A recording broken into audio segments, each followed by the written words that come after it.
In the 1960s, Howard Johnson's served more meals than McDonald's, Burger King, and KFC combined. The only entity feeding more Americans was the United States Army. Then, road trip by road trip, the orange roof disappeared. 25 specific foods vanished with it. Not just ice cream flavors. Dishes your grandfather ordered without glancing at the menu. If you can name 3, you were there. Howard Deering Johnson started in 1925. A 27-year-old in Wollaston, Massachusetts, $40,000 in debt, running a newsstand and soda fountain. He doubled the butterfat in his ice cream. Just that. Customers stood in lines outside. By 1939, there were 100 Howard Johnson's restaurants up the eastern seaboard. By 1941, 200. During World War II, gasoline rationing erased his customers almost overnight, and the chain shrank to 12 surviving locations. Johnson kept the company alive by supplying frozen food to military bases and defense plants. When the war ended, he rebuilt. By 1965, every major American highway had an orange roof somewhere in the distance. The food was standardized, prepared in central commissaries, and shipped to each location. Not because Johnson cut corners, but because he hired chefs like Jack Pepin to perfect the recipes first. Then he froze them. The result was a chain of 1,000 restaurants where every dish tasted exactly the same. These were those dishes. The 25 items on this list trace the Howard Johnson's menu from 1925 Quincy, Massachusetts to the final orange roof in Lake George, New York, closed March 2022. From 3 simple scoops to the food a future presidential chef perfected. Stay for number 8. The most iconic dish in Howard Johnson's history has a detail almost nobody mentions anymore. Number 1. In 1925, Howard Johnson's was 3 flavors: vanilla, chocolate, strawberry. But those scoops were different. Johnson doubled the butterfat content, making them richer and denser than anything else on the market. Lines formed outside his Wollaston, Massachusetts soda fountain almost immediately. Within 3 years, he was grossing $240,000 a year just from beach stands. The original 3-scoop experience disappeared not because the ice cream failed. The ice cream was the reason the chain existed. But when fast food made ice cream a side product you grabbed at a drive-thru, the act of stopping somewhere specifically for a cone became something nobody taught the next generation to do. Number 2 was there from the very beginning. Number 2. Notice the spelling. Not Frankfurters. Not hot dogs. Howard Johnson's called them Frankforts, a deliberate brand distinction from the earliest beach stands of 1927.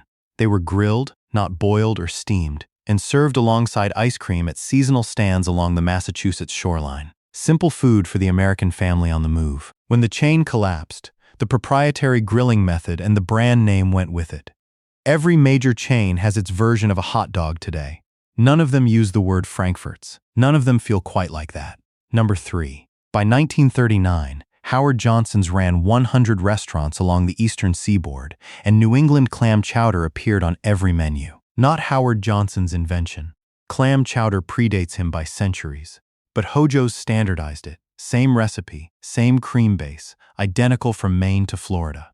Reader's Digest described the restaurants in 1949 as eating places that look like New England town meeting houses dressed up for Sunday. The chowder matched. When the commissary collapsed, the standardized version ceased to exist. Regional chowder survived.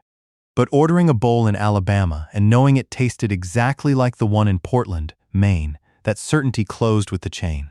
Number 4. The central commissary was Howard Johnson's masterstroke, and most people don't know it existed. Rather than requiring a skilled chef at every highway location, Johnson had his perfected recipes prepared, portioned, and frozen at central plants, then shipped for final preparation at each restaurant. Chicken croquettes came from that system. Compressed, seasoned chicken formed into cylinders, pan-fried golden, served with a cream sauce. Home cooking. The kind a grandmother made on Sunday, replicated identically across 1,000 roadside diners. Franchise Associates, Inc. sold packaged chicken croquettes in grocery stores through the 1990s. When the Fairfield Farms Kitchens plant in Brockton, Massachusetts shut down, Howard Johnson's chicken croquettes ceased to exist in any form. No plant. No recipe in production. Gone. Number 5. Ask a baby boomer what Howard Johnson served and they'll name the fried clams first. Maybe the ice cream. Ask them about the pot pie and watch the face change. Chicken pot pie was the quintessential home-cooked dish of the 1950s. Flaky crust, thick cream gravy, chunks of chicken and vegetable. Howard Johnson's commissary made it possible to serve an identical pot pie from a highway diner in New Hampshire and a turnpike stop in Georgia. Howard Johnson's macaroni and cheese was not Kraft. That distinction matters more than it sounds. Johnson insisted on quality ingredients across every dish. His mac and cheese, elbow pasta, real cheese sauce, was prepared at the commissary and shipped to each location. For a generation of American children who only ever had Hojo's mac and cheese on family road trips, the taste meant something specific. Franchise Associates, Inc. sold packaged Hojo's macaroni and cheese in grocery stores through the 1990s. When the Brockton plant closed, the recipe closed with it. Wyndham Worldwide now owns the Howard Johnson's brand, including the food rights. They have produced nothing edible in the 20 years since. The version you could buy in a box in 1995 is gone. What carries the Howard Johnson's name now is a hotel chain. Number 7. Among the 28 standard flavors on Howard Johnson's 1962 menu, orange pineapple stands as the most unexpected. A tropical fruit combination at a highway diner in 1962, when most of America had never traveled south of the Mason-Dixon line. Johnson's ice cream factories manufactured the 28 flavors, but the selection wasn't fixed. Any 28 could be chosen from a master list of 36, based on region and season.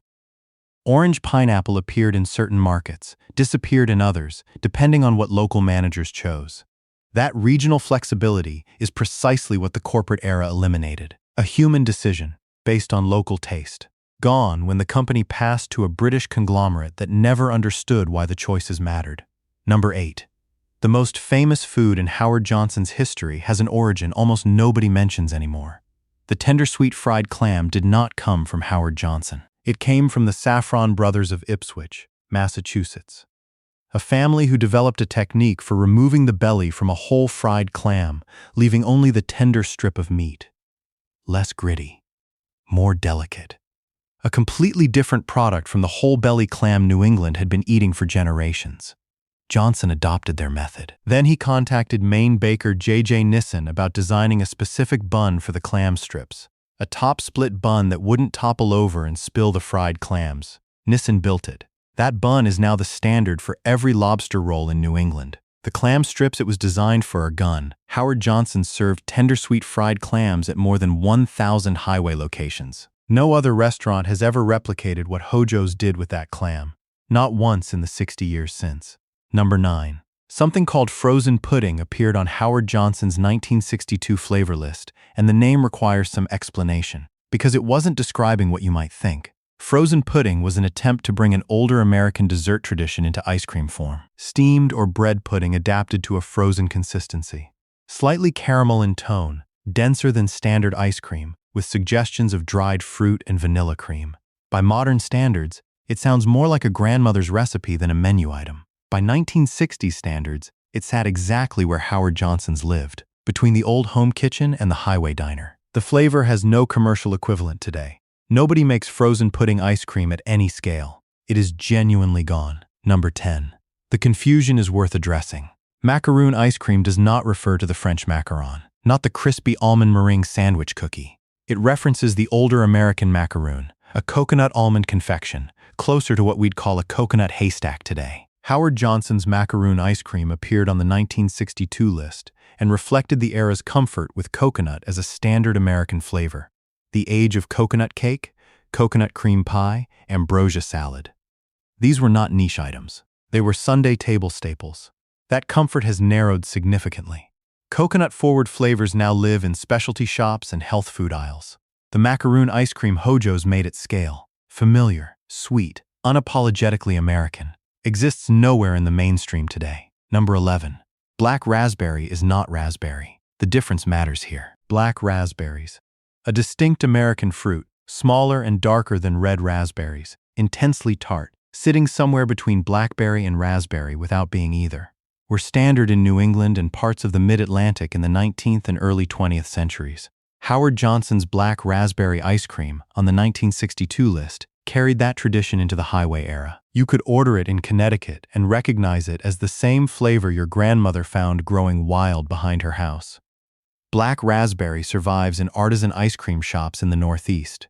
Gifford's in Maine still makes it. But the fruit barely exists in commercial agriculture, and no national chain offers it. What Howard Johnson standardized at scale is, for most Americans, simply inaccessible. Number 12. Some flavors carry a geography inside them. Maple walnut is the taste of the Northeast in October. Howard Johnson served it nationally, from turnpike restaurants in Florida to highway stops in California. For most Americans outside New England, Hojo's was the only place they encountered the combination. The 1962 list confirms it was a standard offering across the full chain. When the chain collapsed, maple walnut retreated to Vermont creameries and upstate New York specialty shops. Ask someone from Texas or Arizona about maple walnut ice cream, and the chances are good they've never tasted it. Howard Johnson's was the mechanism that shared New England flavor with the whole country. The mechanism is gone. What was once familiar to a nation is now regional again. Number 13. Starbucks didn't invent America's appetite for mocha. Howard Johnson's did. Mocha chip appeared on the 1962 flavor list at a time when most Americans drank black coffee or coffee with cream. The mocha combination was still a refinement, a slightly sophisticated choice. Howard Johnson's offered it as a standard ice cream flavor at every one of their 1,000+ locations. This mattered. It normalized coffee-chocolate flavor combinations for a generation of Americans who encountered mocha first at an orange-roofed diner on the way to their grandparents' house. The taste was familiar before Frappuccinos existed. Howard Johnson's mocha chip is gone. The flavor combination survived into the Starbucks era, mutated, commercialized. The version from the Hojo counter, simple, not drowning in caramel, doesn't exist anywhere. Number 14. Peppermint stick was not a seasonal item at Howard Johnson's in the modern sense. Not available only in November and December. It appeared on the standard menu year-round, reflecting the era's comfort with peppermint as a general American flavor rather than a holiday novelty. Peppermint stick candy had been a general store staple since the 19th century. The ice cream version, vanilla base with crushed peppermint candy pieces, made its way into the 28 flavors naturally. The flavor still appears in seasonal rotations at some ice cream brands. What's gone is the Hojo's version, made with doubled butterfat cream from the commissary, served year-round at the same counter where the fried clams came from. The context is what's missing. Peppermint stick without that context is a December thing now. It used to be something else entirely. Number 15. Butterscotch occupies a particular place in American food memory. It's not caramel. It's not vanilla. It's something slightly older. The flavor of a hard candy your grandfather kept in his coat pocket, translated into ice cream form. Howard Johnson's butterscotch appeared on the 1962 list and reflected a generation's comfort. By the 1980s, butterscotch began to read as old-fashioned. The flavor associated with a previous era. Fast food chains didn't offer it. The chain that kept butterscotch ice cream as a standard menu item, alongside clam chowder and chicken pot pie, closed its last restaurant in March 2022. Number 16. The concept is simple and almost entirely American. Vanilla ice cream, made to Howard Johnson's doubled butterfat standard, with ribbons of chocolate fudge sauce, woven through the center. Fudge ripple existed before Howard Johnson's. He standardized it, replicated perfectly at scale, served at 1,000 highway diners with the same fudge-to-cream ratio. That level of quality control at that scale has never existed again in American chain ice cream. Fudge ripple survives. The discipline that made it identical every time does not. Number 17. Before Olive Garden sang to your table. Before Cheesecake Factory brought out the candle. Before any of it existed anywhere in the country. Howard Johnson's did it first. The Howard Johnson's Birthday Club was among the earliest organized restaurant birthday programs in American history. You signed up, and on your birthday you received a card, effectively a gift certificate, redeemable for a free meal. Some locations added a slice of cake. Some brought balloons. Howard Johnson designed the program for the same reason he designed the children's menu, because the family on the American highway was his customer, and children remembered. They remembered where they had their birthday dinner. They came back. The birthday club closed with the chain. The tradition it created, restaurant birthdays, free desserts, servers gathered around the table, became universal. Howard Johnson's invented it and then disappeared before it could take credit. That particular ache has no easy name. Number 18. Pecan brittle. The Southern confection of caramelized sugar and toasted pecans made a natural transition into ice cream at Howard Johnson's. The 1962 flavor list confirms it. A commissary standard recipe available at locations from Massachusetts to Louisiana. Not a regional specialty, but a national product. Something distinctly American about the combination. Sweet caramel crunch suspended in doubled butterfat cream. Pecan brittle ice cream barely exists in commercial form today. It appears at occasional regional Southern creameries. No national chain offers it. Howard Johnson's was making pecan brittle ice cream at over 600 locations in 1962. 60 years later, finding it requires research and a long drive to the right specialty shop. That distance is exactly what was lost when the chain went. Number 19. Here is the peculiar detail about pistachio at Howard Johnson's. In 1948, a national magazine reported that pistachio had slimmed to the top 10 most popular flavors, on what the magazine described as a spreading nostalgia streak. In 1948, Americans were nostalgic for pistachio ice cream in 1948. Howard Johnson's headquarters noted that pistachio was difficult to supply because the nuts were difficult to obtain in steady quantity. They supplied it anyway because customers wanted it. Johnson was reviving what the magazine called the Old English-type pistachio from the original menus, a recipe already considered old-fashioned. Pistachio ice cream still exists today. What doesn't is the version Hojo's made, doubled butterfat, from an old recipe Johnson revived because his customers missed it. Even in the 1940s, that flavor made people reach for something they felt slipping away. Number 20.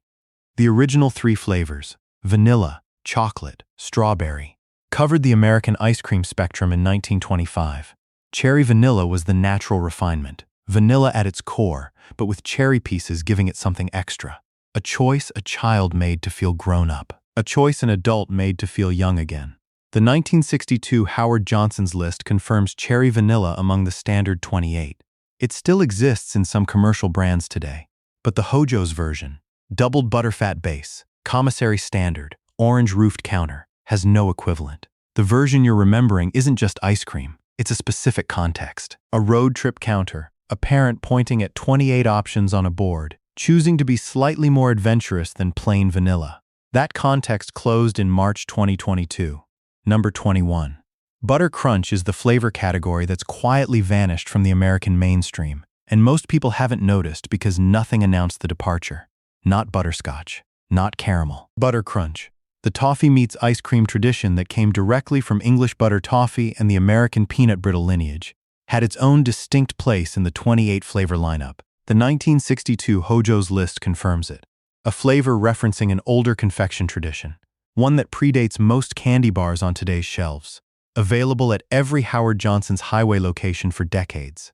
Today, butter crunch appears in tiny specialty runs and seasonal releases. No major chain carries its standard. Howard Johnson's was the last institution to make butter crunch something millions of Americans ate regularly. The category died with the chain. Number 22. Howard Johnson had a philosophy about food that doesn't get quoted often enough. If you say halibut Dante, he told his managers, the average American will never buy it. But if you say halibut with cream and tomato sauce, he'll not only buy it, he'll say it's great.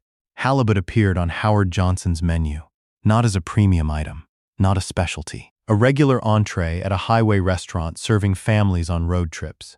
Halibut in a cream and tomato sauce, described in plain language, priced reasonably, served in a building that looked like a New England meeting house. When was the last time you saw halibut on a chain restaurant menu as a standard item?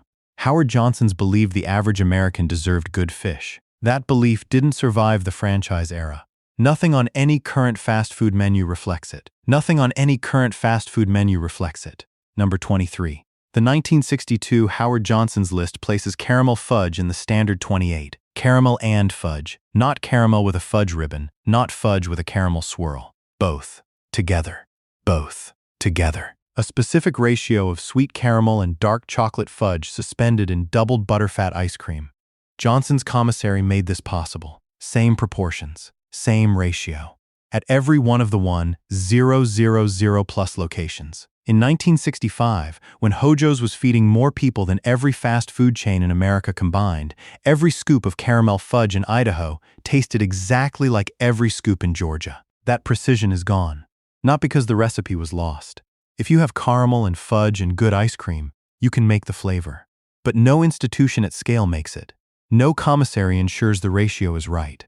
No orange roof invites you to try it. The flavor exists. The standard that made it reliable anywhere in America. The thing that made it safe to order in a strange city. That's what's missing. Number 24. Butter pecan is everywhere today. One of the most popular ice cream flavors in America. Available at any grocery store, any chain, any serve-yourself counter. None of that is what Howard Johnson's made. Johnson's butter pecan used a doubled butterfat vanilla base, richer and denser than anything commercial, with toasted, salted pecans in butter sauce folded through. Made at the commissary. Distributed to more than 1,000 locations at the chain's peak. The butter pecan hojos served in 1962 bears only a nominal resemblance to what you buy today. The base is thinner. The butter-to-sugar ratio has shifted toward sweetness. The pecans are different. Howard Johnson's built the American appetite for butter pecan. The flavor became a national institution through the Orange Roof chain. Then the chain closed, and the flavor was picked up by companies with none of the original's commitment to quality. What you eat today is the tribute act. The original stopped performing in March 2022. Number 25. In March 2022, the last Howard Johnson's restaurant in Lake George, New York closed its doors. The 28-flavor experience was not just ice cream. It was standing at a counter with a board listing flavors nobody else offered. Frozen pudding, pecan brittle, black raspberry, macaroon, orange pineapple, caramel fudge, and choosing. Not from convenience. From something specific to this particular place. Howard Johnson's built that experience intentionally. The number the 28th of May have commemorated 1928. The year $240,000 from beach stands proved the whole thing would work. Johnson's black Cadillac wore the Massachusetts license plate HJ28. He understood the power of a specific list before anyone had a business term for it. He built a world where a family stopped for ice cream because there were 28 different answers to the question, what do you want? That world closed in March 2022. Nothing replaced it. The question still gets asked at every ice cream counter in America. The answers are just smaller now. Howard Johnson's didn't close because the food was bad. 3 things happened simultaneously, and none of them were about the quality of a tender sweet fried clam. First, the son took over. In 1959, Howard Deering Johnson handed the restaurants to his son, Howard B. Johnson. The elder Johnson had spent decades doing personal surprise inspections at his own restaurants. He understood the food was the entire point. The son had real estate instincts instead. Second, fast food undercut everything. By the early 1970s, McDonald's sold burgers for 15 cents. Howard Johnson's charged 35 cents. Hojo's required parking and a table. McDonald's offered a drive-through. Howard Johnson still derived 85% of revenues from travelers, and when the 1973 oil embargo cut road travel, that model collapsed. Third, the cost cuts. The younger Johnson tried to compete on price, reducing food costs from 48% of gross revenues. The moment quality dropped, customers noticed. Rapidly. The commissary was repurposed for a cheaper product. Howard Johnson's sire died in 1972 at the age of 75. Without him, no one enforced the standard. In 1979, the family sold to British conglomerate Imperial Group for $630 million. Imperial didn't understand what they'd bought. The recipes are what we're mourning now. A few of these foods survive in narrow form. Black raspberry ice cream exists at regional New England creameries. Gifford's in Maine, shops in Connecticut and upstate New York. Not what Hojo's served at scale. The tradition is continuous and worth finding. The top split bun. The J.J. Nissen design, commissioned for tender sweet fried clams, became the standard for New England lobster rolls. The next time you eat a lobster roll and notice the bread opens from the top, you're holding an artifact of the Howard Johnson supply chain. The chicken croquette recipe follows a technique any home cook can replicate with ground chicken, cream sauce, and a cast iron pan. Not the same. Something in that direction. What cannot be replicated is the commissary logic. One central kitchen perfecting a recipe and reproducing it identically at 1,000 locations. Jack Pepin turned down cooking for President Kennedy at the White House to work on Hojo's commissary recipes instead. That single fact tells you what the standard was. Wyndham Worldwide owns the Howard Johnson's brand today. Hotels, food rights, restaurant trademark. Occasional rumors suggest a relaunch. Nothing has materialized in the 3 years since Lake George closed. The orange roof is gone. Some of what was served under it is still findable. Most exists only in memory. The tender sweet fried clam technique still works. Whether it will ever be done at 1,000 locations again is a different question entirely. If your family had a station wagon in the 1960s or 1970s, you know something about Howard Johnson's Nobody Can Look Up. You know the smell of fried food and fresh asphalt in the parking lot. You know the sound of a vinyl booth seat. You know what your mother ordered without glancing at the menu, and which ice cream flavor your father always said he was going to try, and then ordered vanilla anyway. That's not restaurant history. That's your history. For those who weren't there, the 25 items on this list represent something deliberately built for your grandparents' America and quietly dismantled by financial decisions that had nothing to do with whether the food was good. The food was good. The clams were real. The ice cream had twice the butterfat of anything that replaced it. The pistachio was actually pistachio. The birthday cake was actually for you. What gets lost isn't always what deserved to go. If there's a Howard Johnson's memory in your family, a grandmother who worked the counter, a grandfather who knew the flavor list, write it down. Because the next generation will want to know there was a time when 28 flavors at a highway diner was a reasonable standard. It was. It won't come back. Remember it.